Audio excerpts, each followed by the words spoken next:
We've all heard the hype about AI, but what happens when that clean, simple promise slams into the messy reality of actually getting work done? So today, we're going to dig into the gap between the AI we were sold and the AI we actually use, and why that gap is where all the real work happens. So let's rewind to the original pitch, right? The story we were all told about AI was beautifully simple. It was supposed to be this seamless tool that would just, well, work. They sold it to us as this perfect, clean, straight line. You've got a task, you hand it off to the AI, and poof, the work's done. You ask, it answers. A simple, efficient, almost magical transaction. But here's the thing. That clean story wasn't the whole story, not even close. The reality is, for any kind of complex or meaningful work, that simple, linear model, it breaks down almost immediately. So, what's really going on? Well, it's something way more interesting and, frankly, a lot more powerful than just a straight line. The reality isn't some simple transaction, it's a conversation. In the real world, the process is a continuous loop. A human gives the AI a prompt, the AI gives something back, the human looks at it, evaluates it, and prompts again, and this back and forth just keeps going until the job is truly done.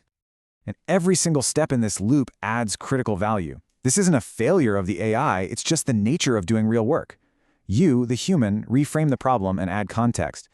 The AI generates a whole bunch of possibilities. But then, and this is the crucial part, the human evaluates it, edits it, and gives it the direction that the AI just fundamentally does not have. And this brings us to that phrase, human in the loop. We have to stop thinking of this as some piece of tech jargon or some kind of flaw in the system. It's not. It's the actual practical working model for using AI effectively. It's a feature, not a bug.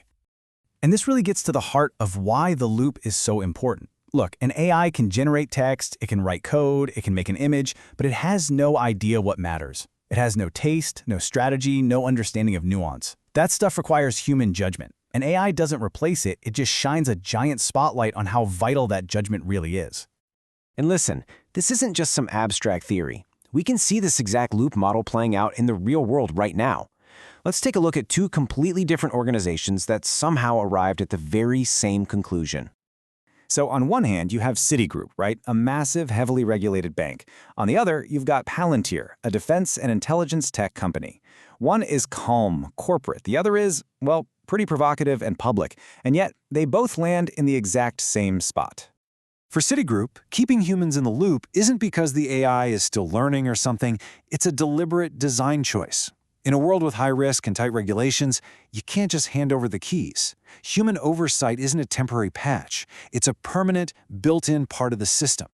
And Palantir, which operates in equally high-stakes fields, says basically the same thing. Their view is that AI's job isn't to make the decision, but to surface options, to highlight patterns. The ultimate responsibility for making the call, that stays squarely with the human operator, always. So here's the big takeaway from what they're seeing. It doesn't matter if you're a banker or a defense analyst.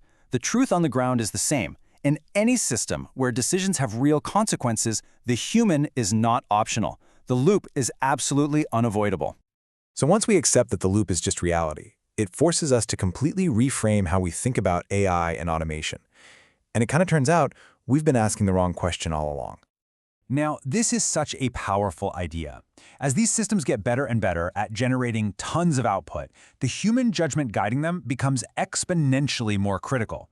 The responsibility doesn't just go away, it gets focused, concentrated right on the person who's steering the machine. For years, the default question in business has always been this: how do we automate this task from start to finish and get the human out of there? But as we've just seen, that whole approach is based on that flawed, straight-line promise of AI. It's pretty much a recipe for disappointment. Instead, a much more powerful question pops up.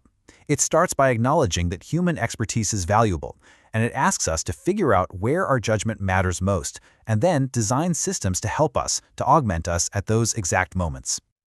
Okay, so let's bring this all home. If the loop is the reality and designing for judgment is the right approach, what does this actually mean for our day-to-day work? Well, high-performing teams, they get this stuff intuitively. They don't expect a perfect answer on the first try. They assume they'll have to iterate. They expect to have to correct the AI's output. They plan for these loops instead of being surprised by them. That mindset, that is the real competitive advantage. Ultimately, this is the paradigm shift we are all living through. The debate is not about humans versus machines. The reality is humans collaborating with machines over and over and over again until the work isn't just done, but it's done well. And that brings us to our final, most important takeaway. The essential skill in the age of AI isn't just about writing a good prompt, it's about mastering the entire process: the prompting, the evaluating, the editing, the redirecting, and the synthesizing. Mastering that iterative loop, well, that is the job now. So I'll leave you with this question to think about. In your own work, when you reach for an AI tool, are you thinking of it like a vending machine where you just get one shot? Or are you preparing to have a conversation? Because designing for that loop, that's going to make all the difference.